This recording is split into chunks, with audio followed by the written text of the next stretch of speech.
It's the Fellowship of the Geek Show, a weekly podcast about comics, the comic book industry, and other geek pop culture. Music courtesy of Manny the Martyr. And now, on with the show!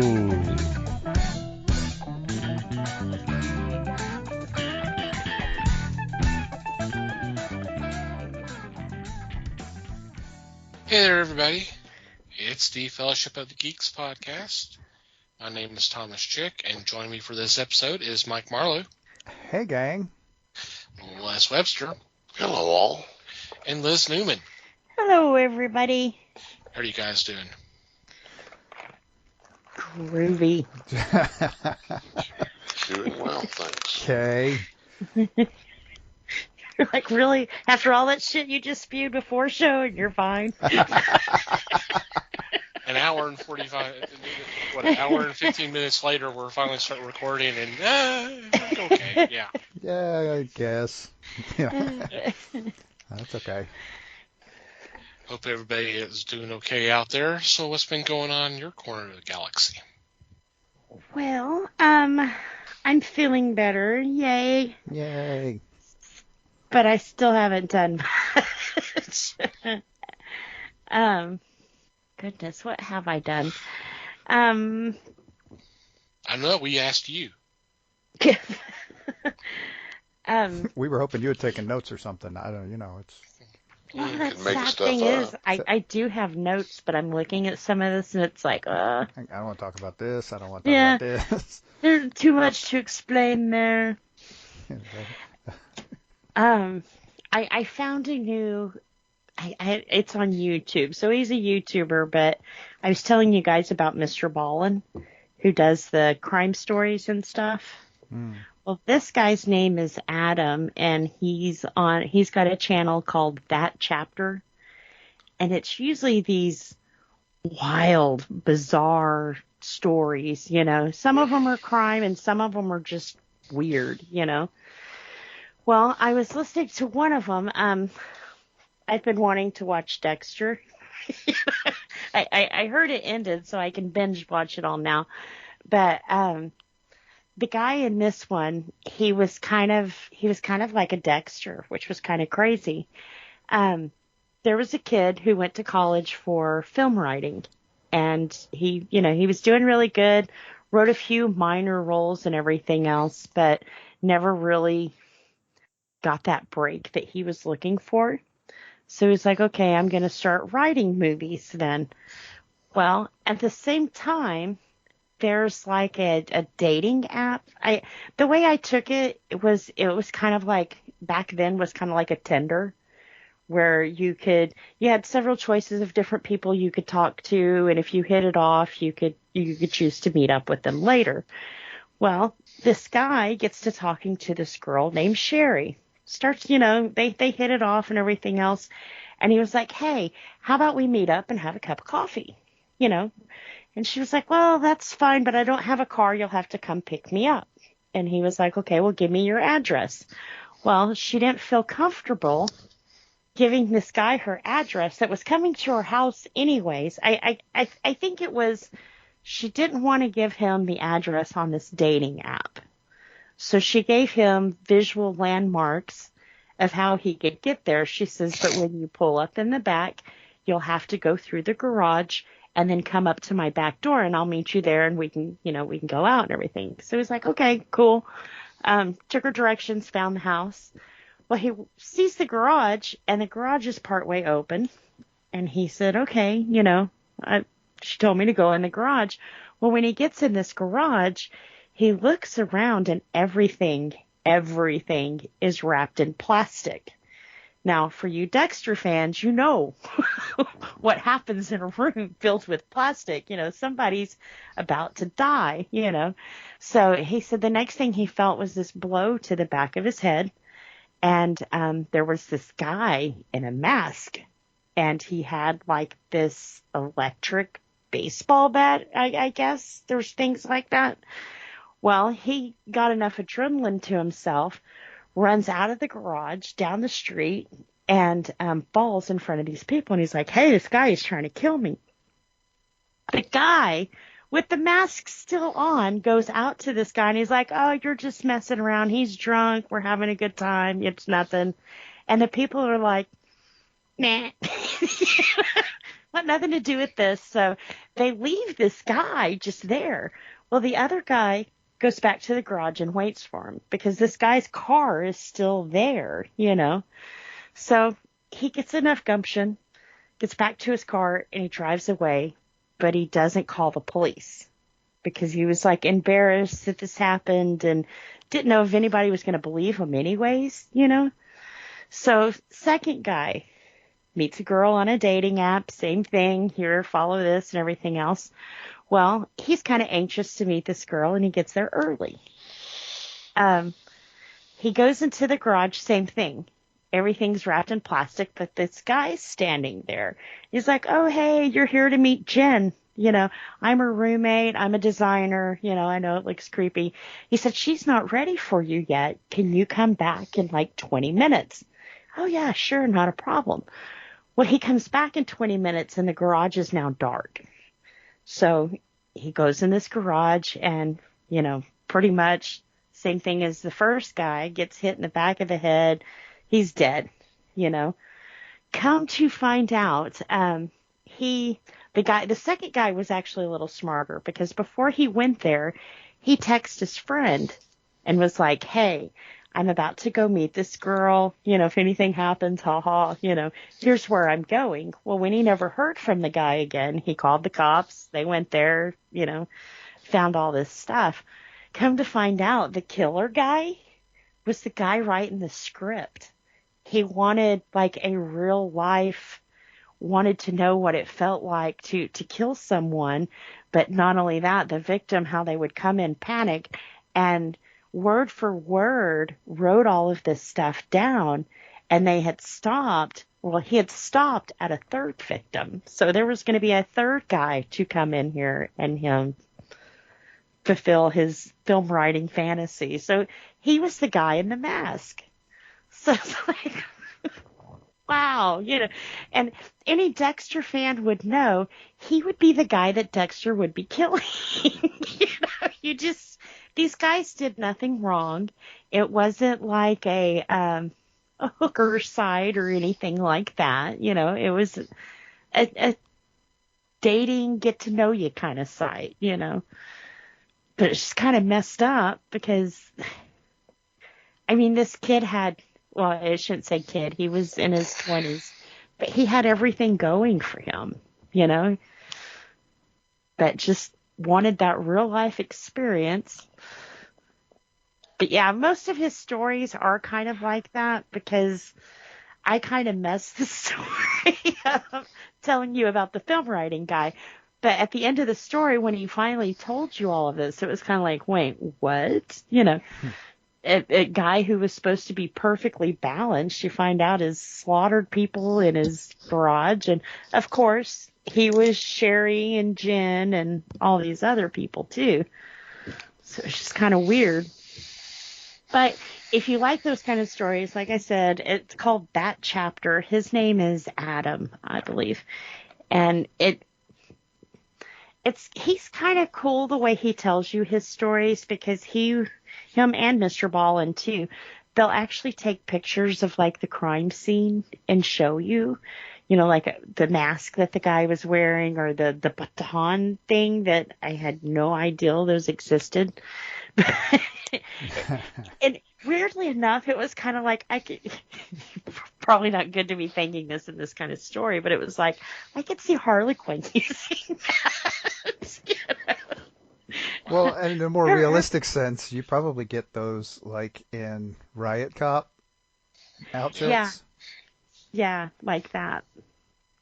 Which that they said that the first guy, he was very lucky he was able to tell his story. The second guy wasn't so fortunate. But he was like, it incapacitated him. Mm-hmm. But when he thought he was going to die, it was like the adrenaline overrode that. He was able to get up and walk and, like a really mild taser. Yeah. Basically. But that was... And how freaky would it be to be looking for help? Someone's trying to kill me, and these people are like, "No, fuck that. You're on your own." I think even if I would have felt unsafe to help him, I would have at least called the cops. Hey, I don't know what's going on here, but, freaky guy in a mask came chasing his buddy, and they could be a joke, but maybe not, I would have at least filed a report or something, but... Yep.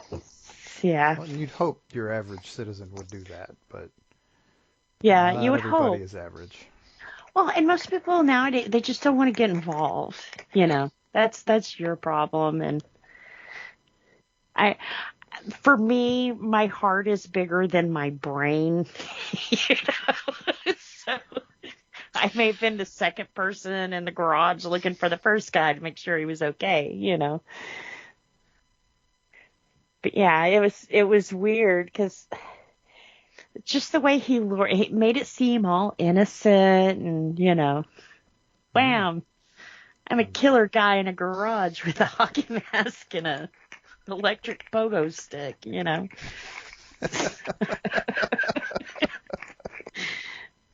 And I thank God that I'm married because, God, the dating world is so scary with that kind of shit. Dude, seriously. There's no way in hell I would go back out into the dating scene at this point. Oh, no. And especially dating apps, no way. No. And I don't come for me. I know there are people who can find love online, and that's totally cool if you're into that kind of thing. But I like to see that person and, make sure they ain't a guy in a hockey mask. And Mm-hmm. Yeah, nothing good comes from a guy in a hockey mask. No. Mostly not even hockey. He scores. Right. Mostly not even hockey. But anyway. Right. But yeah, I like those kind of stories that kind of make you think. I mean, yeah, they're kind of gruesome because someone's usually getting killed or whatever. I watched another one where a mom was giving her kids antifreeze, and the reason she used, he was a pest. It's like, goddamn, if I would have killed my kid every time for being a pest, I'd be single right now. I wouldn't even be married, but... You'd be single, and there wouldn't be anybody living within like a 13-mile radius of you because you'd have killed them all. I'd kill them all. And they were like, well, what do you mean? She was like, he just wouldn't leave me alone, So, of course, I'm telling my sisters about this because I'm sure my mom, having 4 daughters, we were pests. She had to have thought about it at least once, right? Right. I mean, my Coke probably did taste funny a few times. Yeah. Yeah. But they're not really into horror. And it's like, well, I mean, we grew up the same. Why not? Our parents wouldn't let us watch things like The Exorcist, but we'd have family night watching Friday the 13th. Just cover your eyes during the naughty parts. So it was kind of weird. And it's like I told them, I said, well, anything supernatural we weren't allowed to watch. That was just messing with things that you don't want to mess with. Slasher Dasher was not a big deal.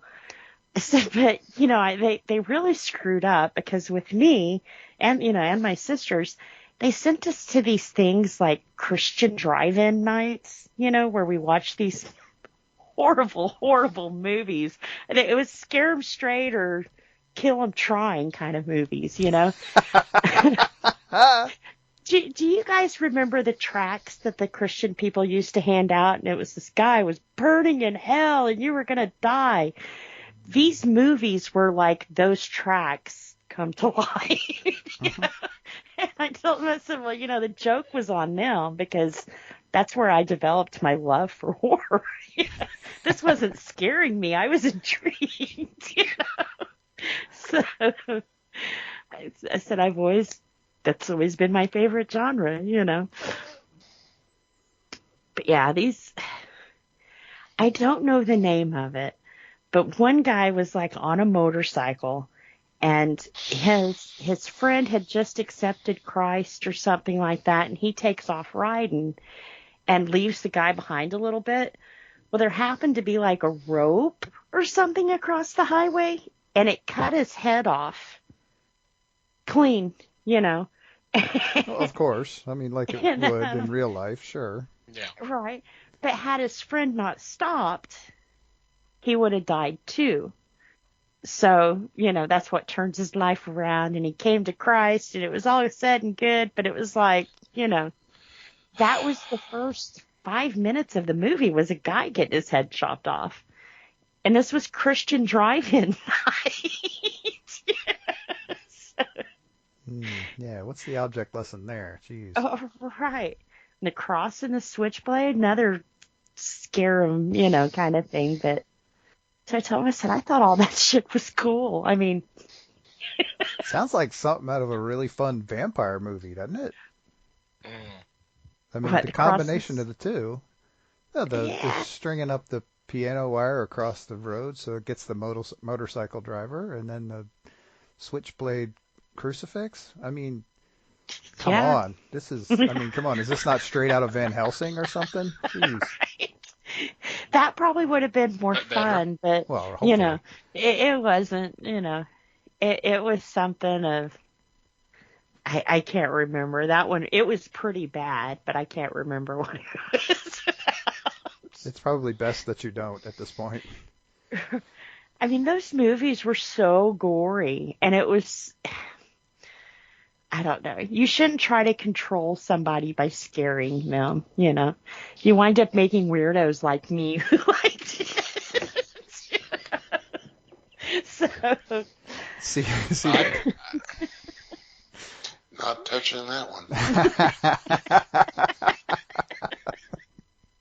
Well, I don't know about you, Les, but I'm kind of intrigued by these films. We need to watch them. I will look up the name because, like I said, my sisters were like, it's so gory.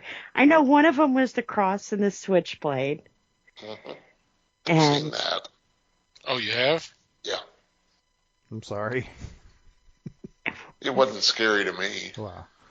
Wasn't to me wasn't a frightening movie. well, when you're Well, 5, you know, it's kind of like, oh my Most God. of them aren't. To be Now honest. putting additional restrictions on it, right? Most of these films are not scary, you know. Yeah. They're all jump scares and all that stuff. No, this was a lot of blood and I think burning a lot of in it is hell. psychological Well, more than anything, but yeah. Well, blood and all that doesn't mean anything. Because God, I've seen so many that are. God, watch who's the one that did all the like the Wizard of Gore and all that? That's Herschel blood and Gordon gore. Lewis? Yes. Isn't that him that did it? Hang on. I gotta look this Well, up. if you really want to have some fun, go back and watch the movies they used to show us in Driver's Ed. Oh yeah. Yeah. Those are way Those- nastier than anything else you're going to get from the church Yeah. grounds, man. Yeah, Herschel Gordon Lewis. Yeah. And he did like Blood Feast and all of that. Yeah. Oh yeah, all kinds of Bad stuff. right. I don't Awful. think we can remember the name of that movie. But there was another one called Mark of the Beast 666, which was pretty gruesome. Sounds pretty self-explanatory. Yeah, pretty much. And these were usually double feature, you know, Oh so. sure, because one's not enough. No. And it's funny you talk about that. I remember, and I think I've shared the story before. Back when I was a kid, my parents used to be Sunday school teachers, and they had the church had a lock-in. And I forgot it was somewhere in Mesquite. I don't remember where exactly right now. I'm surprised I remember that much. Anyway, we were just visiting for a while, I guess, but they had me come along. And one of the films they were showing was Horror Express. because I remember the whole thing with the lady losing the pigmentation of the iris, the eyes, and all that. I remember it vividly. So when I actually saw the movie, the entire movie, years later, I was like, okay, so I know what that movie was that they were showing. Flashback. At a youth lock-in. Okay. I mean, we watched that for the show, and as horror Well, I'm movies talking about go, For church, for yeah. a church. it's a stretch for a church, but as gory horror movies go, it's fairly tame. Yeah, but still. Yeah. I mean, I wouldn't show it. My kid's 15. I wouldn't show it to him unless he really talked me into it for some reason. Well, But- you wouldn't show it to him because it's a bad movie. Well, no. He needs to experience some bad movies. And the deal is, the funny You thing. did, he does too. Well, there's also that. But yeah, no, he actually doesn't much like sitting there for 2 hours watching a movie. He kind of doesn't have the patience for it. He's a little ADHD too. But yeah, so that's the hard part. I'd have him watching all kinds of crazy shit if I could, but he won't watch movies he likes because they're too long. Yeah. I have a hard time getting him to sit through a Star Wars movie. Yeah, let's not go down that road. Okay. I can see us veer off, so let's not. Oh, this whole thing's been something of a veer off, but that's all right. Oh yeah. We've even veered off from Liz at this point, so Yeah, pretty much. that takes I can some pick doing. back up on Star Wars. No, Is anyone no. watching Boba Fett? No. No. Like I said in Discord, I find it amazing that everybody is just singing praises by the creative team that brought us The Mandalorian. It's the same freaking team that are now trashing for Book of Boba Fett. I'm like, okay, I fucking give up. It's the same people. They've only added one other producer, and it's Rodriguez. The problem And I'm we've just got like- here is, and we shouldn't go too far down this road, but the problem we've got here is Which is what I was that trying- we've lost the ability to not like a piece of art. What we have to do instead is talk about how horrible a person the artist is for some reason. And I don't know where the fuck that came from, but I it's don't either. absolutely ludicrous. And I think it's probably a sign of the degradation of our society. But again, we shouldn't really go down that road. I like it. I do. I've enjoyed watching it. Is it what I expected? No, it's not. And how is that a bad thing? It's not. It's really not. Like I said on Discord, that's on me. I put a different expectation just on my own. You know, nothing Star Wars has given us, nothing Star Wars has done. It was just an expectation I had of my own that it was like, oh, this, you know, he's not that way. And now that they've kind of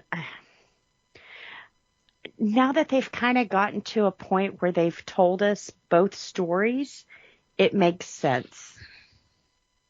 You know, that not the last episode, but the one before the last episode, it kind of wrapped all that up to where I think now they're going to stop with the backstory and move forward, which I think people who are like, it's too slow, I think they'll like that now because we're past that. We've been told the story now. There's no double timeline. We're moving forward. But their saving grace was pulling the Mandalorian out of their ass for this last episode. I mean, just seeing the Mandalorian again, it kind of reminded me of how different both of these shows are. And I think that's where some of the bitching is coming from, where people were expecting the Mandalorian and there was too much in that story for Boba Fett to get. We'd have to get something cute for him to carry around. Right. it's two different stories, and people are trying to be like, well, he's in the same timeline. It doesn't matter. They've got two different lives. Right. I would like to know though. Boba Fett wears the Mandalorian armor. So I would like to know if he was originally a Mandalorian, if he stole that. I would like to, because the two putting the Mandalorian up against Boba Fett, it's the principles of both of these characters are totally different. So it's kind of like, I'm curious how Boba Fett got the Mandalorian armor. Well, I mean, we assume his dad, which is, Boba is a clone of Right. of Jango Fett. Now, whether Jango Fett's a Mandalorian or not, that's never, to my knowledge, has not been explained unless it's been in the novelizations of the films or something else. Yeah. He's wearing Mandalorian armor, and you figure Boba at some point either got that armor or obtained other armor, saying, "Hey, my dad was Mandalorian, so I am by birth, quote unquote birth." I guess, I don't know. That's something they could explain down the road. But I don't know. Well, they may have in the episode where, because not only did Boba Fett have a Mandalorian episode, Mandalorian had a 2-episode of Boba Fett.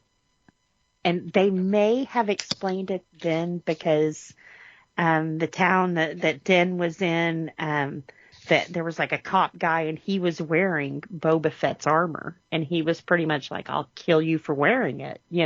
Who the hell are you? Boba Fett comes out of nowhere. And it's pretty much like, excuse me, that's mine. The Jawas stole it off my body. That's mine.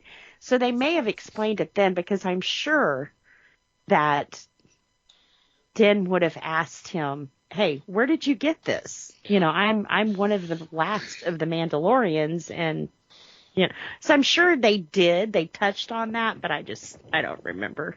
Well, I'm talking about originally. Yeah. Where he originally got the armor. So he could have told him, because at the end, Din did give him back his armor. Although it would have helped the other guys so much more, but he did give him, he said he was the rightful owner of that armor. So I think had he have thought that he wasn't anything to do with Mandalorian, he wouldn't have given it back to him. It would have been disrespectful to give it back to someone who wasn't a Mandalorian. But I loved where they left us off with that. I'm sad we didn't get to see Grogu, but they put like a little bubble on his ship, and it's like, oh, I can see him in there. It's going to be so cute. And he had the Berserk, I don't know, some kind of steel that can pierce the Mandalorian armor. He had it broke down for a little gift for Grogu, which I think is going to be chainmail, and he's going to look so cute. But it's kind of cool because I really, really, really, really think they are setting us up to the timeline of where we're going to step in when Kylo is killing all of the Jedi at the camp where Grogu is right now. And I really think that's the point that they're leading us to. And I think that's what's going to happen for the Mandalorian to go, you know what? Screw you. Give me my kid back. You can't take care of him, Well, that's a hell of a time jump. But that's a discussion for another day, like Mike said. Yeah, Star Wars timelines confuse the hell out of me. Yeah. Well, Mandalorian's like 5 years after Jedi, and The Force Awakens, where Kylo is early 20s, is 30 years. So we're talking about a significant jump though, where we're gonna get Kylo into any of these shows. So but I don't see them doing that. They haven't. They've showed us this time that the Mandalorian has been apart from Grogu, but they haven't told us how much time has gone past. So I don't know. I mean, they could speed it up. They haven't really laid anything down that would change any of the timelines, you know. So I don't know.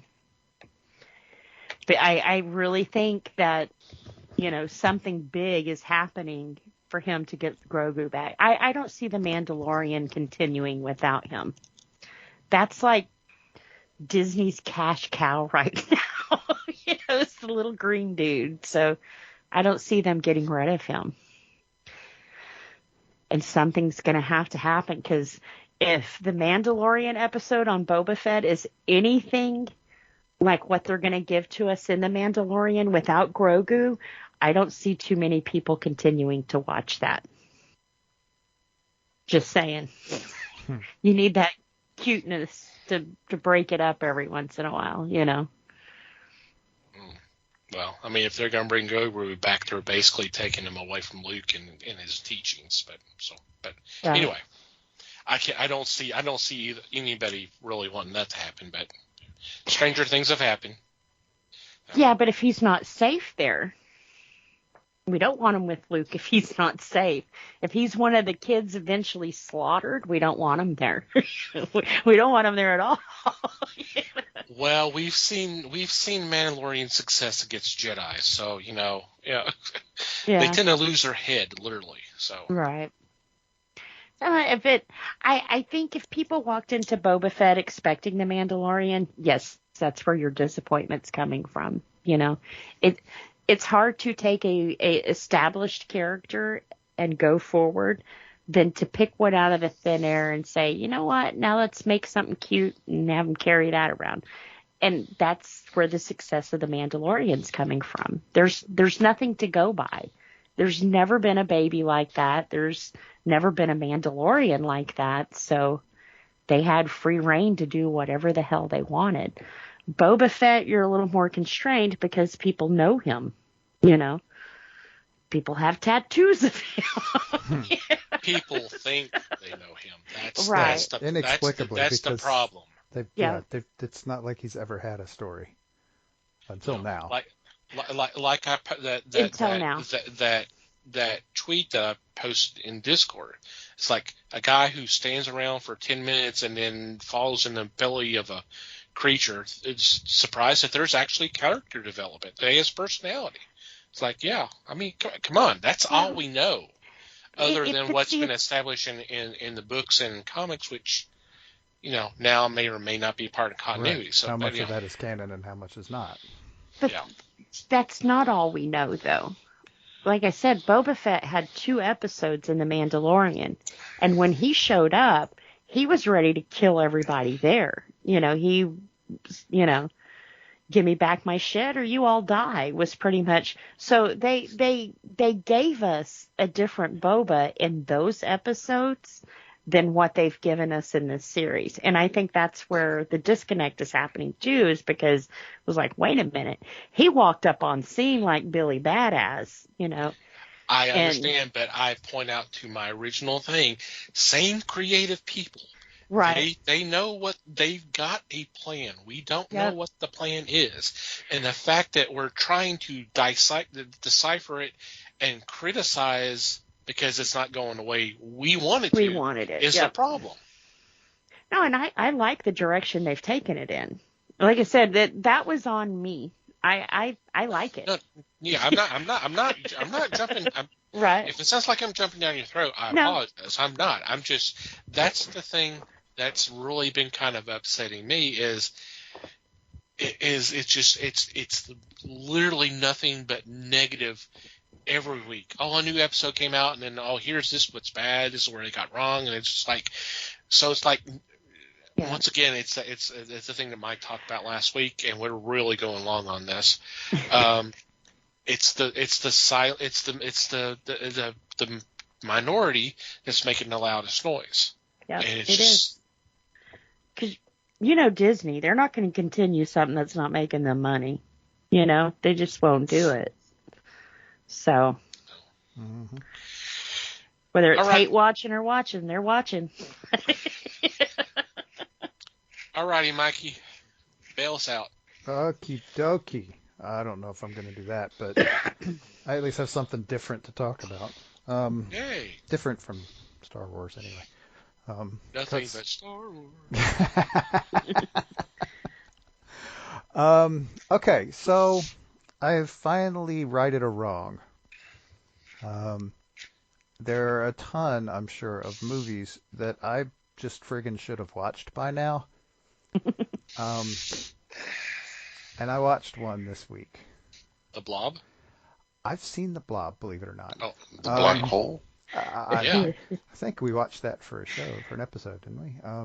Did we? We at least claimed to. We at least BS'd Liz Some into of thinking we us were did. supposed to, you know. Some of us did, yeah. No, this one is The Wicker Man from 1973. Ooh. Okay. Oh man, I say that and I hear a siren in the I background know, somewhere. that's like- That's awesome. Yeah, special That's great effects timing. going, don't you? Speaking of cop movies, okay, so this is a really interesting movie. I don't know. I'm a little puzzled by the public reaction to it, but that's a different thing. So story here, I mean, I don't know. Have you guys? Am I the only one who hasn't watched this movie? I haven't seen it. Ah, I don't think I have either. okay. Well, I'll try not to get too spoilery, but I mean, for crying out loud, Oh, it's 50 I don't years old. care. You know how it ends. Yeah. Yeah. So yeah, we get a cop. This is all set in England, obviously. A cop gets sent by mail a notification that a girl has disappeared on this strange little island out in the middle of nowhere. And I mean, like all cops do, they jump in their seaplane and they fly out to the island. This is literally in the first 2 minutes of the movie. The seaplane thing was funny, but I also get it. It's the Hebrides. There are a lot of islands, so if a police organization needs to be able to access their islands, they need some sort of way to do that. Anyway, so this guy, and they do a little bit of lead in with the cop. The cop is clearly made out to be a devout Christian. And he shows up on this island, and over the course of about an hour, figures out that this island is completely dedicated to paganism. And he's like, no, okay, that's not cool, blah, blah, blah. And after the town BS's him several times in a couple of different directions, and he realizes, okay, this kid who supposedly disappeared is still alive somewhere. This kid's not dead. He thought she was dead for a while, but he realizes eventually she's not dead, and the islanders are actively trying to keep him away from this May Day ceremony. And so he's having none of that, and besides, his plane has been clearly sabotaged anyway, so he's not going anywhere. And so he starts basically storming the town by himself, looking for this girl. And eventually, well, I won't go into too many spoilers, but he ends up becoming part of the ceremony completely against his will, and he ends up in a bad place. So overall, I think it's a good movie. It kind of fits sort of into my wheelhouse of that sort of 60s, 70s Hammer horror and Hammer adjacent horror stuff. I have to say, I didn't think it was all that horror-y. It didn't really, I mean, I don't know, maybe I'm desensitized or something, but maybe I'm not. So it needed more whores. It, I had to. I'm sorry. watch the movie. If you haven't seen it, you'll realize how funny that is after you see it. I don't know. I mean, other than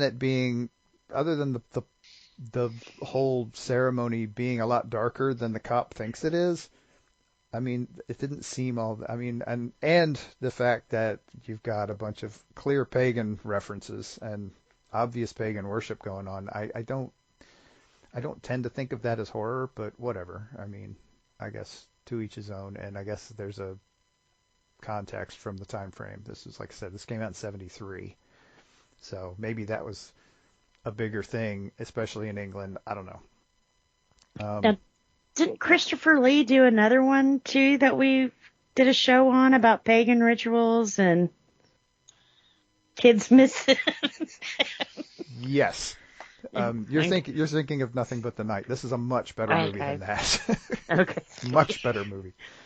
I did also find it funny that I think they went, and I don't know if this was Edward Woodward's performance or if it was the way it was written, but man, is he obnoxious. He is, I mean, for the cop, he is really, I mean, they establish him as very hard to like as a character really early in this movie. He's a dick. And a self-righteous one at that. And so you get to a point where you're like, I mean, I was at the point where an hour in, and it's like an hour and a half movie. I was like, Kill him. who's the good guy here?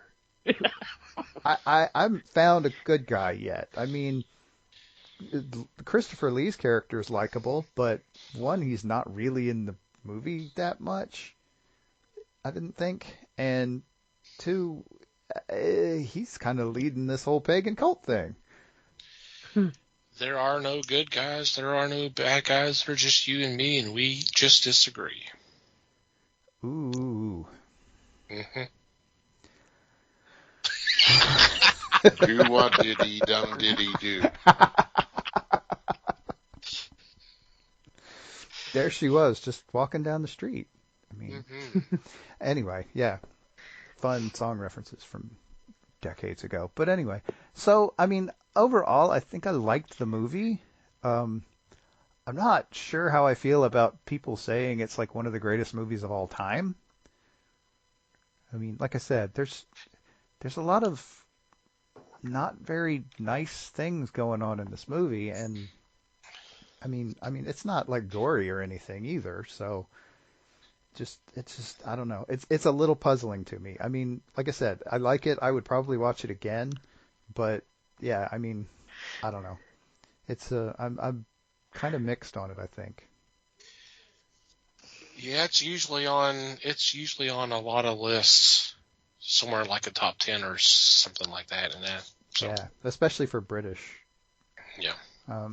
But yeah, I mean, that said, I mean, if you've seen it, I would love to have more of an opinion. I would love to hear opinions. Okay. Come on, Les, I know you've seen this. Yes, I have. And it was not one that bowled me over. I enjoyed it, but it wasn't one that I would say I'm going to watch this 8 times. Unless I wanted to figure out some of the missing parts. It was interesting, but if you go as a Christopher Lee movie, there are much better Lee movies. But I'm glad you ventured out and tried it. It's always fun to find new stuff. Right, and especially when it's stuff that it seems like most people really liked it, and so it was an easy one to start with this. I mean, how often I will do this, I don't know, but there's always more movies to watch. There's always more old movies to watch. True. Mainly because if you wait long enough, new movies become old movies. But anyway, that's probably more philosophical than this show deserves.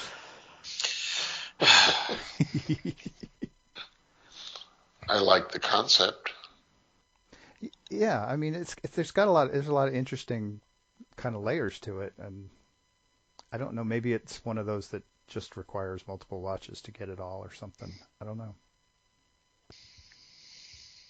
Was it not remade? Well, I was thinking there was a remake with like Nick Cage in it? yeah, That's what I was thinking. and I had not heard anything good about that. So the creators of the original like disavowed the remake. So that's probably not a good sign. You're probably right. But yeah, that's what I got. Mm-hmm. Okay, Les? Well, as deep as we got in the other two, now I feel bad because I pretty much gotten nothing. I was on a trip this week, and that's about it. Got out of the city for a while. Nice. Yeah, trip can kind of curtail your movie watching Yep. Just a little. habits. Yeah, big time. Yeah, it does. Took away all my time for Peacemaker and Boba Fett and all that stuff. Are you caught up on Boba Fett? Not yet. Oh, sorry. That's okay. Sorry. I don't know That's how okay. I was spoilery gonna you were. slap you down, make you be quiet. But Not sure how spoilery you were, so mainly because I don't watch it. But Well, I mean, the only didn't- thing was that yeah. the Mandalorian was in the new episode. That's about it. No, he was the new episode. all right, don't, And there, don't and rub there it she in. goes. There Don't she rub it goes in. Don't rub it spoiling in. it. So, No, you know, they tell you on the synopsis of the show that it's the Mandalorian. So I'm not spoiling anything Disney hasn't already spoiled. But it was cool. Okay, we already talked about that. Yeah. yep. For me, not a whole heck of a lot. You know, I was doing a little research for this month's episodes. I kind of wanted to get away from a lot of stuff, so I focused on that and kind of got back into watching Mystery Science Theater 3000 because I've been needing the laughs. So that's been kind of cool. Seen some of the ones with a couple of the ones with Jonah. These are the ones that were The on Netflix Netflix. ones? Yeah.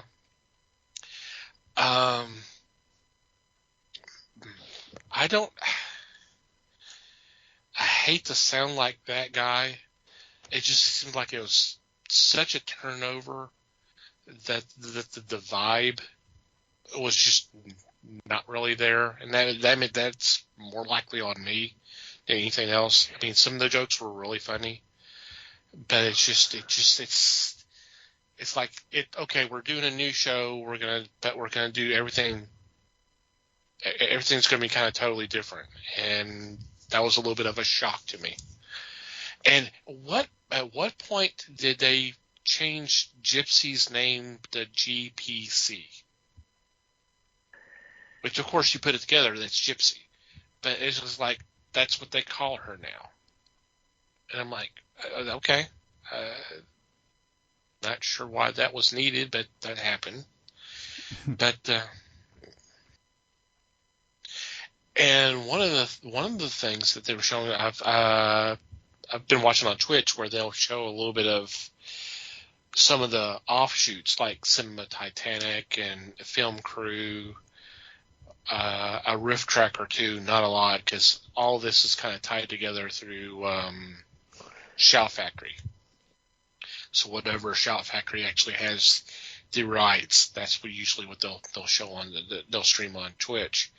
But one of the ones the Film Crew did was a film called Hollywood After Dark. Are y'all familiar with this film? Yes. With the strip-teasing Rue McClanahan? Yes. Which is extremely scary. This was like, when did this movie come out? Like late 60s? Okay, so it's not like Golden Girls. Yeah, or we're not. McClanahan. We're It's not. like Yeah, we're not 20, talking 30 about, years before that. Okay, Yes, just want to yes. make sure. This is definitely before pre-mod and all that. Yeah, Mhm. and it's not a good film. No. No. So surprising. Yeah. So. I have gotten into watching something on YouTube.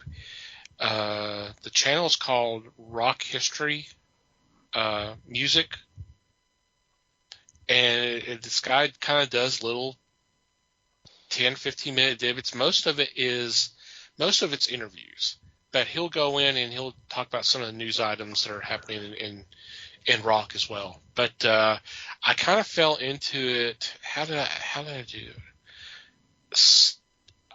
There was some video I was watching, and of course on right there on the right hand side is all these other suggestions, and there was one of them that was interview. I guess it's about a year old. Interview with Bill Champlin, and I love Bill. So this was part of a 9-part thing, but I mean we're talking about 10 to 15 minutes each part. So I mean so it's not like he spent a day and a half on an interview, that kind of thing. But it was I watched it, and first of all, I have not seen a lot of interviews with Bill. Oh my God, I want to see more with Bill, because he doesn't hold back. He tells the truth, and he's like, you know what, fuck it. And yes, some of it was Chicago related, but some of it was some of the stuff that's going on elsewhere, elsewhere in his career and all that. And he's a very frank but a really funny guy, and he loves to talk. You get that pretty quick. He just. And another thing I thought was cool, he reminds me. There's several out there to do it, but the first thing I thought of immediately was Gail Simone. He's never met a musician that he just doesn't think they're the greatest. It's like, oh man, this guy, he can play the guitar like nothing. He's awesome. He's a monster drummer, or he's a great songwriter. I mean, it's just, it's nothing but kudos for everybody he's met or played with. And it's just like, and I thought of Gail, because Gail does that on social media. Any creator, she just says that person is awesome, is incredible. You need to be checking out their work. And I think that is so damn cool. You don't hear that a lot. You might hear something kind of negative and all that kind of stuff, but it was really fun to kind of watch this interview, and so. And it's a pretty cool, like I said, it's a pretty cool channel. I saw one that was part of the interview with Ian Anderson, and this part was particularly why Martin Barre was kicked out of the group. And it was kind of funny because I'm listening to this because he's talking about the whole thing of them being a little bit more modern and techno, and and hey, you need to check your emails, and hey, schedules may change, so you need to keep up to date that with, and apparently, and he was saying Martin just wasn't that way. And I start reading all the comments down underneath the video, and 90% of it's like, well, that's a bunch of bullshit. It's something other than that. That was so funny, just reading all these comments. I was like, nobody's believing it, Ian. Might want to try again. Yeah. Careful with interviews with him. Yeah. The stories change sometimes. He's actually kind of known for being full of shit in interviews and not always telling the same story every time on something like that. But anyway. So, yeah, I that doesn't really surprise me, especially after reading the comments and all that. So, yeah, but it's a really cool channel, and the guys that runs it, it's pretty good, pretty good guy. I mean, it's a lot of classic rock, but I mean, he talks about a lot of stuff that's going on. And of course, rock news has been kind of making news here the last few weeks, and we're not going to get into that. I'm sure you're aware of it, and you have your own thoughts and feelings about that. But I mean, he's touched on all that, so it's a really cool little channel. Rock History Music is the name of it. Definitely check it out. That's cool. Yep. All right. Before we get into this week's discussion, we've already mentioned it a few times. We do have a Discord. We'll post news items, stuff for discussion, stuff to make you laugh, videos and music stuff. We have a lot of fun with it. You're more than welcome to come join us. Discord is free to sign up. The app is available in all the stores, and they're free. We do have an invite on our homepage, www.thefellowshipofthegeeks.net. We hadn't done it in a couple of months, but we usually have some kind of a activity going on throughout the month. We'll do like a hangout in one of the audio channels. We may stream a movie, and we'll do a movie night, that type of thing. So if you think it sounds like fun and you're interested, please come join us. It's a blast. We've been doing it about a year and a half now, something like that. I don't know. Somewhere there, yeah. Yeah. So it's been fun, and we'll be more than happy to have you come join us. Okay. If you've listened to the show for a while, I'm not sure how long we've been doing it. We've been doing it for a couple of years now. We've devoted the month of February as Comedy Month, and we have some kind of particular theme. Last year was parodies of the spy genre, which I don't think went over real well with the crew. That's okay. I think we hoped they would be better. I don't know. Yeah. They had issues. Well, I mean, there were so many of them back in the 60s because of obviously the popularity of 007 and the offshoots of that. So, yeah, I mean, it kind of a thing to do. But we're nowhere near that this year. We are actually celebrating the 100th anniversary of the creation of what will be known as the Three Stooges. Originally, they were just called the Stooges. They were part of a group with Ted Healy, who was the head. So it was called Ted Healy and his Stooges. And they debuted in 1922. And at that time, it was Moe, Larry, and Shemp, right? Yes. Shemp was the original third Stooge. Yeah, because Moe was there by himself for a while. Yeah, I think with other people, and then they sort of stumbled across Larry, and then they talked Shemp into joining. So we are spending the entire month celebrating this comedy team, and for this week we are kind of focusing on Moe, Larry, and Curly, because those are the first ones that debuted as the Three Stooges, officially as the Three Stooges.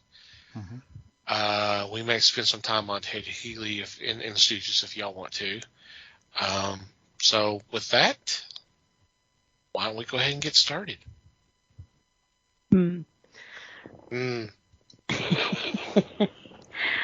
I don't know a lot of the behind the scenes story. I know Three Stooges was a staple of our house. My dad loved them.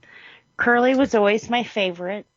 he kind of depressing researching for this show to find out some of the behind the scene things that was happening to him that you would have had no clue, just from watching. Mm. So, I think his brothers loved him, and that even after a stroke, when they brought Shemp in, he was like, it's only until he gets better, because when he gets better, this is his gig, and he completely respected that. He was like, definitely, this is his gig. So, but yeah, like I said, his later life was very sad, but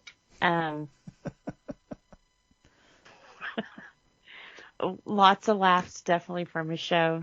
Like I said, he was my favorite. There was something about him that was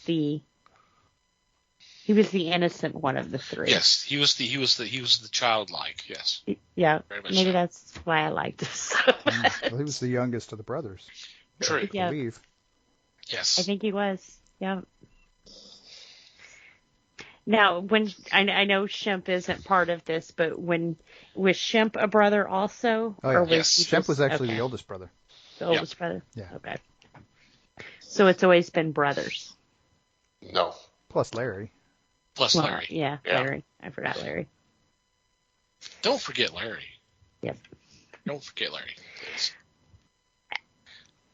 Like I said, I think Curly added the innocent. Mm-hmm. Then sometimes in the later Stooges, it was just me. Or for me, it was just me. Yeah, like I said, I don't know a lot to say on this. I do know that if you're searching for his work, he was with them from 43 to 46. 34 And 34. to 46. 34. Okay. Those are the hardest episodes to find. It's always the ones they replay on TV, but they are the hardest episodes to find. Any other years outside of Curly is on Amazon, not... Now, these are on Amazon, but it's behind a paywall. The others are not. You can watch those free and however long you want and everything else, but the earlier years is behind a paywall on pretty much every streaming that I could find. I'm a little surprised Paramount hasn't jumped on this one. Because they own Columbia. They own CBS. Yeah. And so, Yeah. I mean, if this is going to be... If somebody's going to get territorial about it, Paramount's going to be the one. Right. So I'm a little surprised they haven't done that. Now that you say that, I am too. Especially because if the earlier episodes are behind a paywall, it's because they're probably the popular episodes. Sure. So it seems like with trying to get interest in their streaming services, that would be the ones you'd want. Mm-hmm. But I found out, too, when HBO launched their thing, a lot of their library is out on other streaming services because of the contracts and stuff that they had. So now HBO's finally getting their stuff back. So maybe this will be one that once their contracts are done, they'll get it back. Or, Yeah, because that's kind of getting off sidetrack here a little bit. That's what's happened with Discovery. Yeah, they're finally getting their stuff back. Star Trek Discovery's being yanked off and going strictly to Paramount Plus. So yeah. So maybe they will. Yeah, it's possible. I could see it being a good investment because like I said, if everywhere else is a paywall, it's because those are popular. Yeah. Mm-hmm. And that's actually kind of the funny thing about the Stooges is Curly has kind of always been the most popular one. Yep. Well, didn't he have a song named after him? The Curly Shuffle? Yeah. So that came That later, was in but the- yeah. Back in the 80s, yeah. That's 90s. I think because, like we said, it's the innocent, childlike qualities that he has. it's easy to laugh at and relate to at the same time. Sure. And he always had, especially early in the early years, he was, oh my God, the dude was a ball of energy. Yes. Yes. He was just all over the place and didn't have any trouble doing what they needed to do, what they needed him to do. Didn't they improvise most of their lines anyways? I don't know about There- most. They did some. Some, yeah. Some of them were better at improvising than others. Yeah. My take on it is that Curly was actually not one of the ones who was great at improvising. Curly didn't really have any acting training. He was hilarious. He was just a funny dude. Yeah. But he didn't really have any. I mean, I don't know that any of them had any real formal training. But Mo, for example, Mo and Shemp both had been working in the vaudeville circuit and had done, like, I mean, with the Ted Healy thing, they had been working for years by the time Curly showed up. So Curly's popularity, I think, really was really. I mean, you talk about innocence. I think that aspect of him is really the thing that makes him probably the most popular Stooge. Yeah. Is that, yeah? I mean, he was just he played dumb like nobody else. Yeah. And it just resonated, and he did it with such energy and such. I'm drawing a blank on the term here, but he was just so good at it, and he was all in. I mean, there was never any half measures. It was 100%, and I think that came across on the film. I think it made him likable, and it made him popular, and people loved it. Yeah. And I mean, the whole act was just, it's just pure silliness from day one. I mean, all the way. It's just, and that's honestly one of the things that makes it appeal to me, is there's just no apologies for it. It's just pure silliness all the time. Mm-hmm. However we can make this ludicrous, we're going to do it. And it just comes across as just awesome. Clearly, I'm a little biased about this, but, you know, I'm a big fan. See, I don't have any trouble finding any of the Three Stooges shorts, because about 10, 12 years ago, CBS at the time, actually, I mean, Paramount's owned them forever, but on the CBS label, they released all 190 shorts on DVD. I believe it's in 8 sets. Mm-hmm. It's in 8 boxes. They sold them all separately. And Stooge that I am, I bought them. So I have them all. My brother-in-law did too. Smart man. It, just on that. But I'll give you that one. Okay, that's fine. I'm not judging.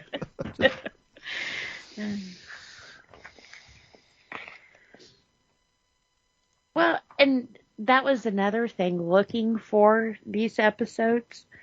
The Curl, on Amazon you can buy the DVDs, and it was the most expensive of the set to buy. So it was like they know what popular, Right. what was popular. And they're probably out of print now, and so they can get away with marking stuff up like that. Yeah. You're probably really buying them. I mean, they've been sitting on a shelf somewhere for 10 years or something. Yeah. If they're still sealed at all, you may be buying them used if you're not careful. But Right. yeah. And another thing that to keep in mind of too is this version of the team did the most shorts.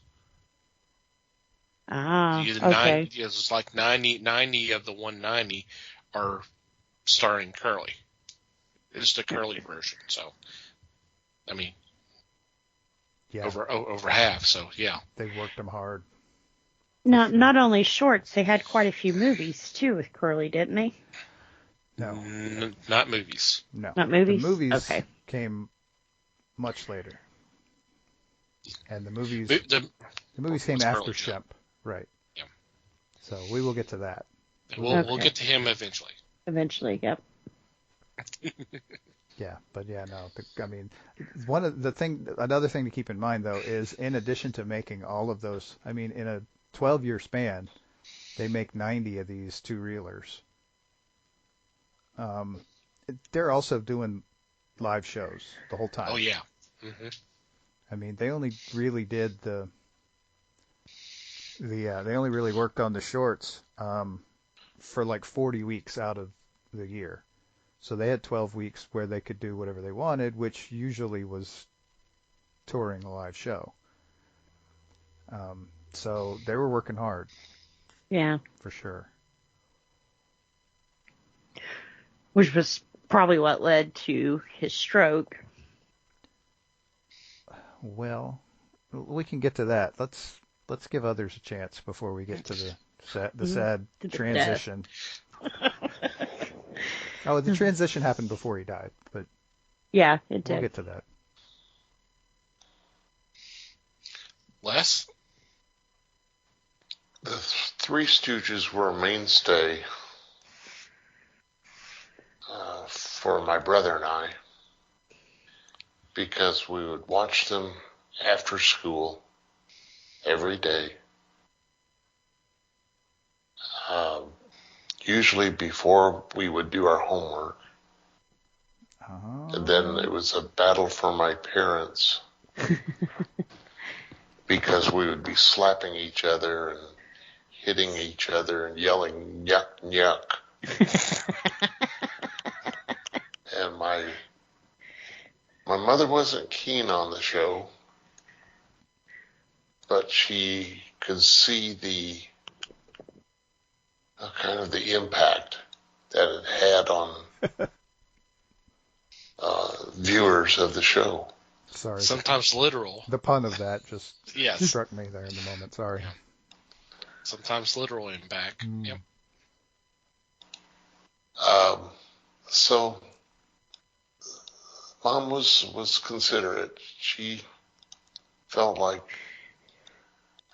if we were doing this to ourselves, we were not hurting anybody, because we saw how to deliver a slap, how to do an eye poke, instead of just running up there and jabbing your thumb in someone's eye and go, boy, that was funny.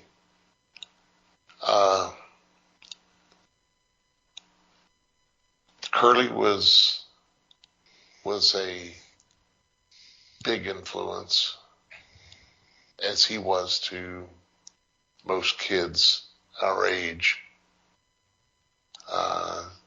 It was just amazing to see what crap they would do, what crap they would get away with. And this is really before there was much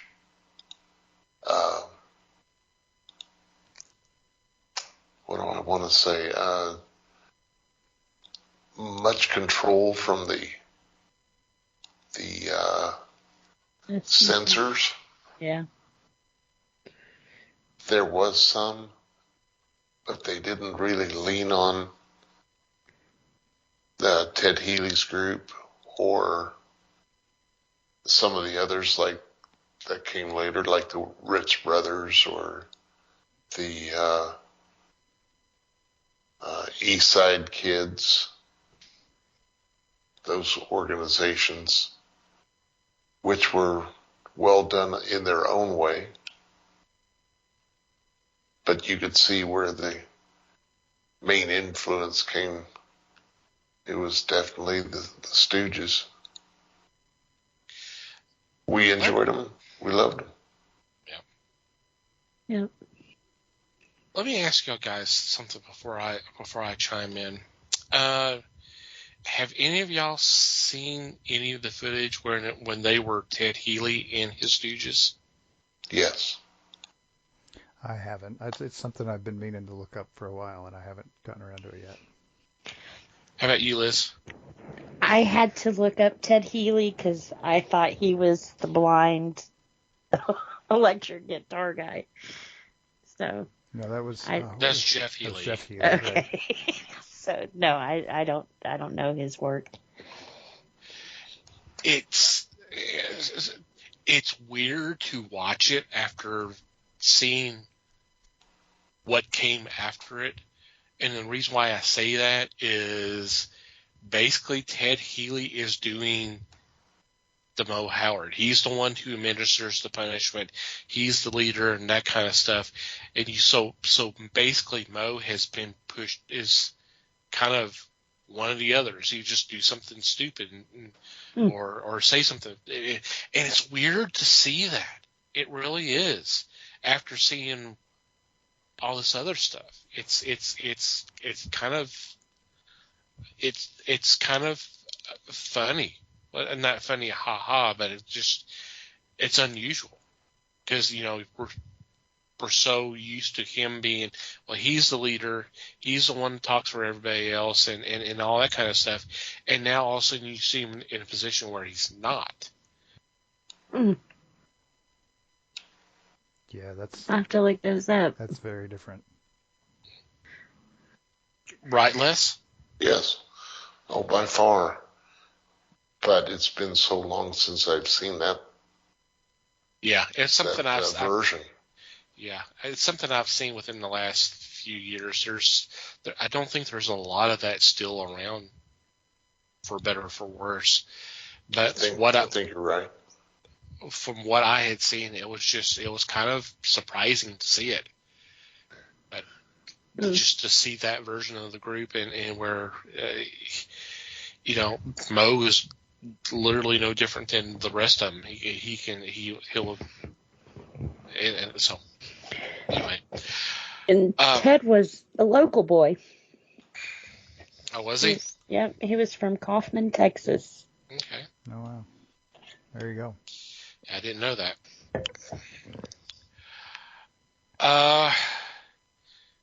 Yeah, I mean, when I was younger, it was this formation of the group that I really love. I was kind of upset when it would be a short with Shemp or Joe. I've kind of changed over years. I've learned to appreciate them, but I still love this group, and it's because of Curly. The thing, because I've had this on our schedule for a long time, so I've had a lot of time to think about this, and I may have overthink it. The thought, surprise, surprise, yeah, me doing that. That never happens. That never happens. No. But the thing that it's kind of a minus about this group, if there is one, it's okay. Curly does something stupid because he didn't know any better. So Mo administers the punishment, and then there's Larry kind of just reacting. It's like there's times where Larry kind of disappears, and that's kind of the if there's a sad thing about this, it's that it's not really a team per se. It's Mo and Curly, and then Larry. Larry will have his moments to shine. Or, he's the one that gets slapped or eye poked. Or he'll try to say, hey, leave the guy alone, and then he'll get smacked for it. Yeah, that sort of thing. Right. That's about the only negative I can come up with for this group. Otherwise, I mean, yeah, they were a well-oiled machine even with Curly being brought in late. It was great to watch. It was funny to watch. Yeah. So. Yeah, I've loved this version of the team. Always have, always will. And yeah, I mean, yeah, they're so popular that's pretty much these three faces what you see in any of the merchandise. It's always going to be those three. Mm-hmm. I mean, American mythology's been doing a comic book, and it's these three characters. Yep. And the comic books of which you speak do them big justice. To me, they're funny. It's almost like reading the comic but hearing the voices. Yep. From one of the ones I've read, yeah, I can definitely do that. So if you get the chance to find those books, sit down and read them. They've got some funny lines in there, and it's not all adult oriented.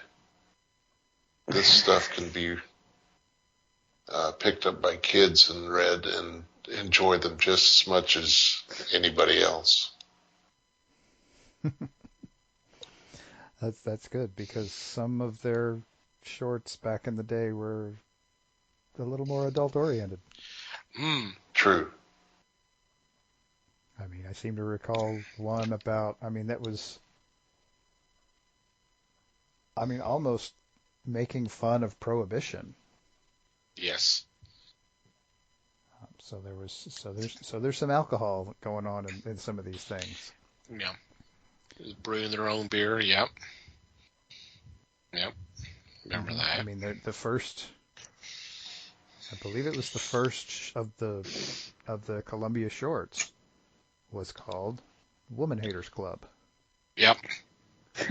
Which is an interesting one, because I believe it is the only of the 190 shorts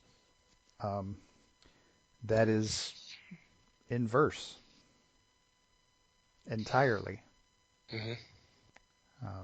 It's basic. I mean, you could view it as either a poem or a song, depending on how you're looking at it.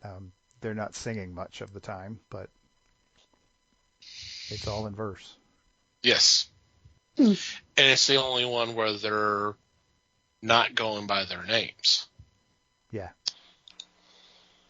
They're not Mo, Larry, and Curly in the short. Right.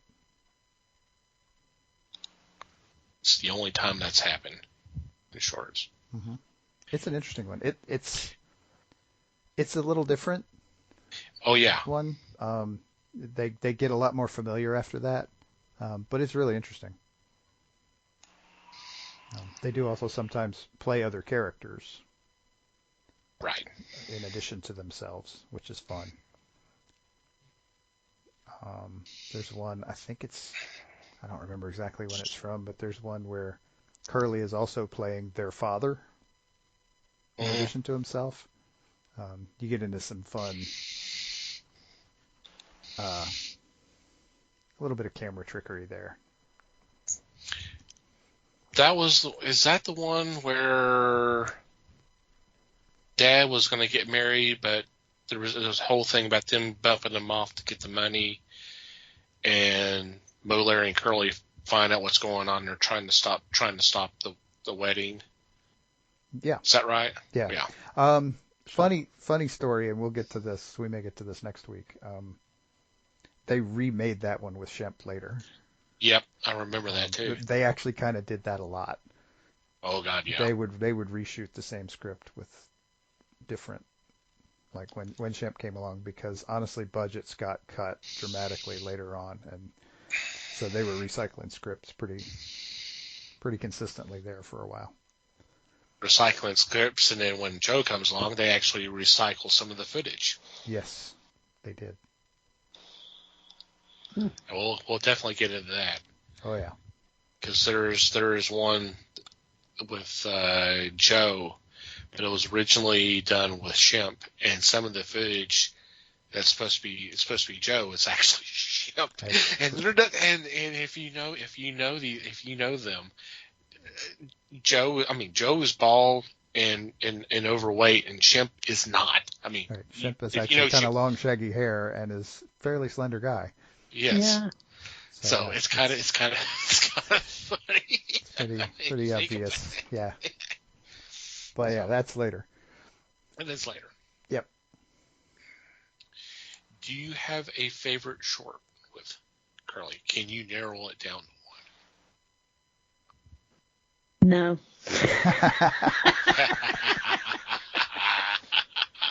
See, I just wanted somebody else to say it first.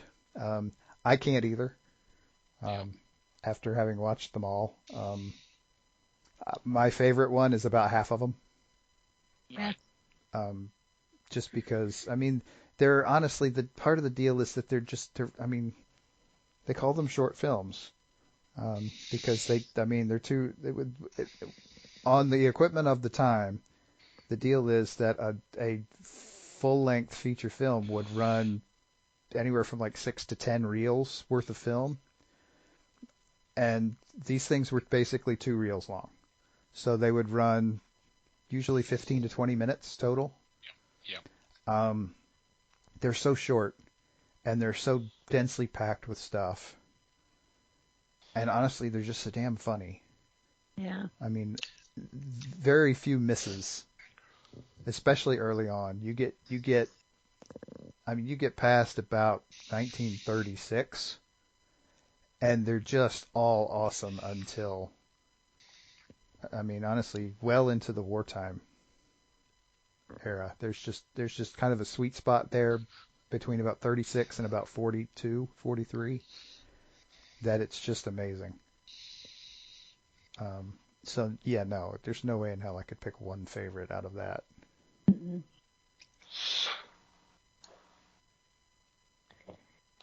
I have one that I'll stop if it's on TV. I'll stop and watch every time. Although I hate the dancing in it, Disorder in the Court always makes me laugh. Yeah. Just the one scene of take off your hat is great. Yes. Yes, that is a Raise classic. your right hand. Yep. Yep, that is a good one. I don't know the name of it, but I like the one with the baby that's left on the doorstep. Yeah. They find out that it wasn't kidnapped and dumped or something. Yeah, I like that one too. Of course, it's everything. It has baby and they're a dog washing business. Yeah. That has to be the one with the dog washing. I mean, there's just dogs in it, so of course it's your favorite. Of course. Right. I'm sure it having a baby is even incidental. Oh yeah. There's some other story about something with a baby or something, but there's the dogs over here. Mm-hmm.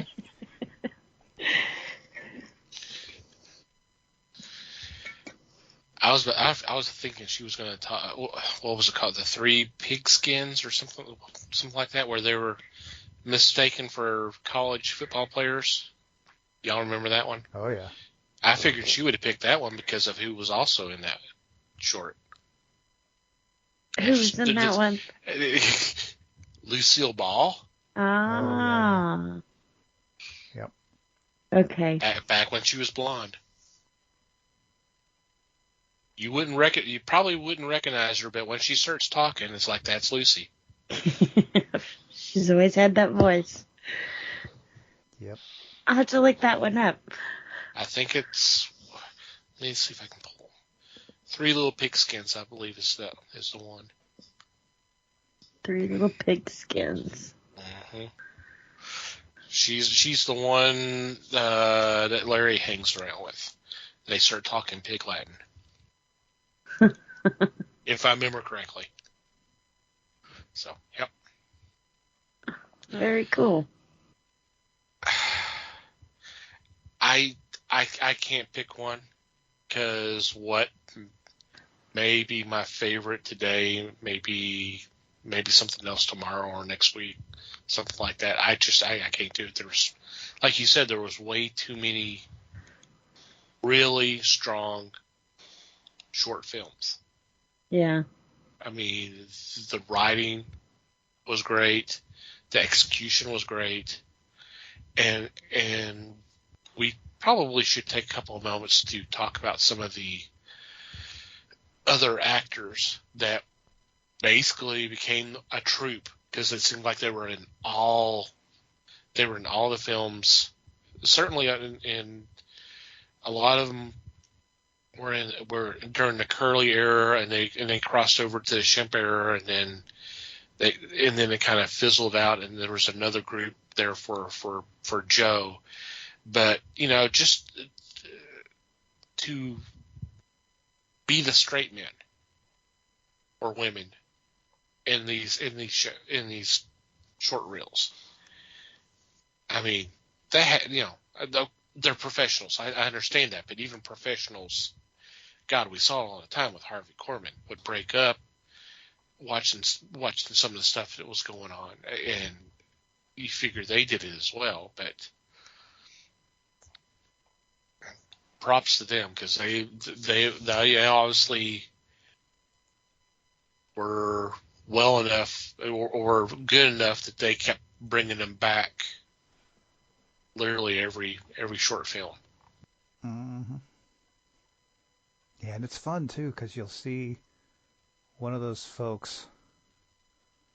If you watch enough old movies, occasionally you'll see one of them in another movie, like an actual serious movie, and Yeah. it's so weird. I mean, even if they're doing the same role, because I'm drawing a blank on the one guy's name, but he was, I mean, like, I'm not sure if it was In Disorder in the Court. He played a judge in one of them, I know, and he was always kind of the suave guy. I don't have a list of names in front of me. But he was the one who was like he was the really smooth, and he would be like in one courtroom when he's a judge, and he would be like a gangster in another one. And I wish I could remember this. So Yeah, bad I'm with trying memory. to I'm trying to see what I can come up with. I saw him in another movie where he's actually playing a judge, and I'm just like sitting on the edge of my seat waiting for some crazy shit to happen while he's at the judge, because that's what I'm used to. Because seeing him as a judge, he's in this Three Stooges thing, and it's just So it's a lot of fun to kind of run into those folks in other settings.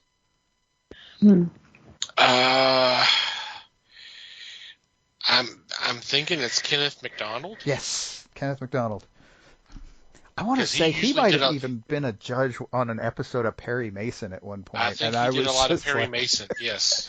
And so that makes it a whole different experience, let me tell you. I mean, I like Perry Mason in and of itself. That's a really good show in its time, but to have Kenneth McDonald show up as the judge and it's just like, when's the funny stuff going to start? Right. I just saw him in. Oh, I'm gonna have to look it up. It was actually in one of the MSG 3000 episodes. He That's was, awesome. and he was actually playing a scientist, if you can believe that. I'm not going to be able to find it. I'll have to find it later, and we'll put it in show notes. But yeah, I mean, you have him. He was in a lot of them. Bud Jameson usually played a lot of the police chiefs, that type of stuff. Vernon Dent, Christine McIntyre was a little, I think, towards the end of Curly's era. Emil Sitka, who almost was a third Stooge. Yeah, I mean, he actually did some live shows with them later, much later. Yeah. We'll get to that. We'll get to that as well. Yeah. But I'm trying to come up with some of the other names here. I'm looking, but just they were a staple. They were always there, and they always did a great job. And it just, I wanted to take a couple of minutes, kind of, at some point, to kind of acknowledge them and talk about how great they were to get that, do that. Yep, they deserve some shout out too. for sure, Mm-hmm. because they ended up being a big part of a lot of this stuff. Mm-hmm. Honestly, just by showing up and playing the straight man throughout Yep. the whole thing, chasing them down. Vernon Dent, as in any role, he's the guy. He's a cop in one. He's a businessman in another, and they are just up his nose. Yep. One way or another, and he's so good at it. He's so good at having them up his nose and just being mad at them, and I mean, honestly, even trying to kill them more than once. And it's just a treat to watch that stuff. You watch them enough times, and you start to see all of the little things that's going on that make them so great. Again, overthinking things. Okay, the movie is The She Creature. There you go. He played a doctor. Cool. But I know there was one where he was a scientist as well. So that was one of those that was done on Mystery Science Theater 3000. That's the one I was thinking of. I knew how to find it eventually because he did everything. He had a very productive career. He worked a lot. He worked a lot. And was really good. Yeah, he was. Okay, do we want to get to the sad part, or was there anything? Well, unfortunately, there is a transition at some point because Right. it's not no Larry and Curly forever. Right. And the deal was that Curly, whose real name was Jerry, was actually a pretty insecure guy. He was kind of a ladies' man before, and I say before meaning before he chose to shave his head for this role. He had long, beautiful hair before that, and was quite the ladies' man, and got real anxious about it, about shaving it, and about basically his career being a bald guy now, and how that affected his luck with the ladies. And he was a party animal a little bit, so there was a lot of drinking going on, and at least 3 wives that I recall. There might have even been a 4th one, I'm not sure. And unfortunately, all of that led up to essentially a series of mini strokes, which affected him enough that you can, if you watch like the last 5 or 6 shorts before he stops being in the Stooges, you can tell his energy level is gone. Yeah. In those last few shorts, and that classic Curly voice is just kind of not there anymore. I mean, he's there and he's trying to do the lines, and the stuff's funny for the most part, but you can just see that it's not the same with him. Yep. Yeah. And so he eventually got to the point where he was sick enough that he couldn't do the shooting anymore, which is why they asked Shemp to come in and fill in. Who, like you said before, said, yeah, but only until Curly's back. That ended up being a while. And Curly actually did at least one. Was it just the one, or were there 2 guest appearances? There was a couple. Yeah. There was one. There was scheduled for a second one, but it never got filmed. It never happened. Yeah, It never happened. There's the one on the train. Right. And he's the guy. There's a big dude in a seat on the train with his hat over his face, snoring. And they pull it off, and he's actually grown his hair back at Barking. this point, And yeah, doing kind of his classic, or as close as he can get to it at that point, his classic Curly snoring. Yeah. Yeah, which is a fun little bit, but it's honestly about 45 seconds in this short. But Yeah, if that. yeah, and then he passed away. When did he pass away? He passed away so he had left the Stooges basically in 46.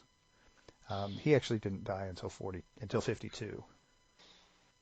Yeah, because he had to leave because he actually had a, if I remember correctly, reading correctly, he had a stroke either on set or in the dressing room, or it may have happened a couple of times. He was on set in the director's chair. They called him for a scene and he didn't come, and they went over there and he was slumped over with his head down, and that's when they'd figured out he had had a stroke. Yeah. And it was sad because they took him to the hospital, and I believe it was Larry that went with him, and Mo had to stay and finish the scene before he could go be with his brother in the hospital. Mm-hmm. Yeah. Okay, there was a second scene. It was filmed, but it was never. It was cut out. Yeah, it was cut out. I remember. Yeah, that's. Yeah. So there was 2 scenes, but just one that never actually made it. So, all right. Yep. Yeah, it was deemed not good enough and cut the scene. But they said that he was still on the lobby card. Shows him with the other Stooges, although he never appeared in that final release. Yeah. Because I remember seeing the picture and over the years, but never realized that was Curly. He looks different with hair, for sure. Well, and thinner. Yeah. Yeah, by the time he got to that one, he had lost some weight. He lost some, yeah. There was, 2 sanitariums they put him in? Not because he was crazy, but because of the strokes and things he was having. Yeah, no. But basically, what we would today call senior living or assisted living. Yeah. Yeah, basically back then they just called it a sanitarium. Yeah. And I mean, it's different types of care in both types of situations, and it was getting old is a little better understood now, and mental illness is better understood now, and stuff like debilitating stuff like strokes and things like that are just better understood now, and so it's better names for things. Mm-hmm. Yeah. But yeah, so that's kind of the sad transition between Curly and Shem. I think what Shrimp did was very respectful. Well, it was his brother. Yeah. Yeah. And we can get into that next week, too. Yeah. Okay. Any final thoughts before we wrap up and take a break? We'll probably be saying this every week for a while, but go watch some Stooges, man. Jeez. Yeah. It's great stuff. Mm-hmm. Even if you don't think you like slapstick, watch it anyway. You'll see. Yeah. It's good. Just try it. Try it. You'll like it. Mm. For Mikey. Yeah, he likes it. He likes it. Hey, Mikey. And honestly, that's probably the best way to end this. So with that, we will take a quick break and be right back.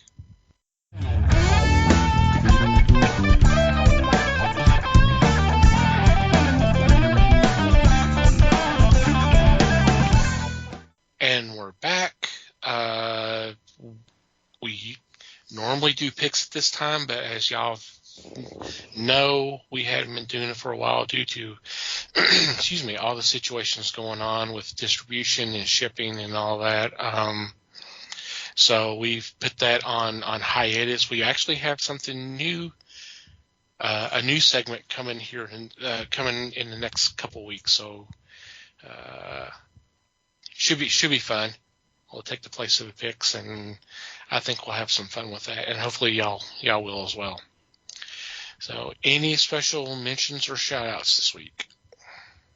Nope, not me. No. Nothing here. Okay, we'll move on to our regular shout-outs.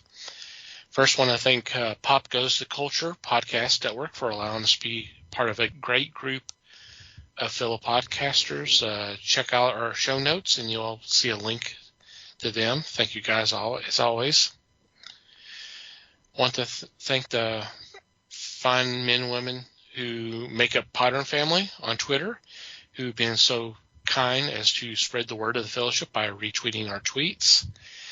We want you to check out their shows, and the best way to do that is do a search, #Podern Family, one word, and just scroll through the list, and whatever catches your attention, please, please, please click on that link and download that episode, and hope you have a good time listening to them. Thank you guys for your support as always.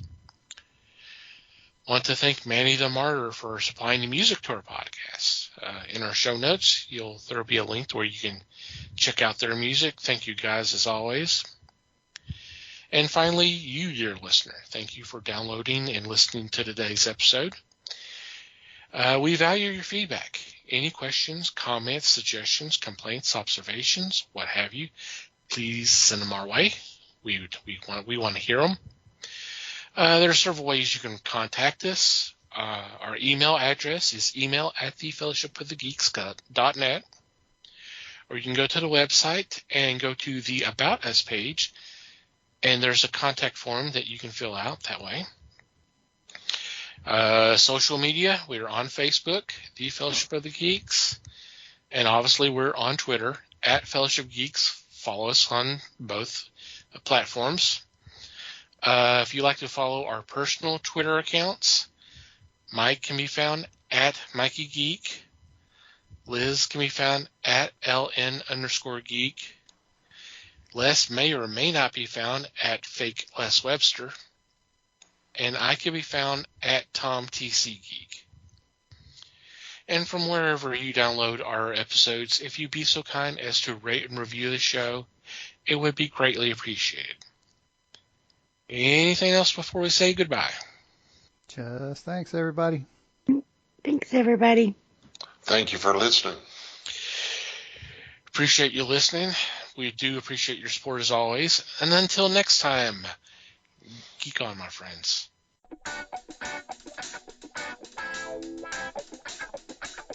We thank you for listening to the show. Comments, suggestions, and questions can be sent to email@thefellowshipofthegeeks.net.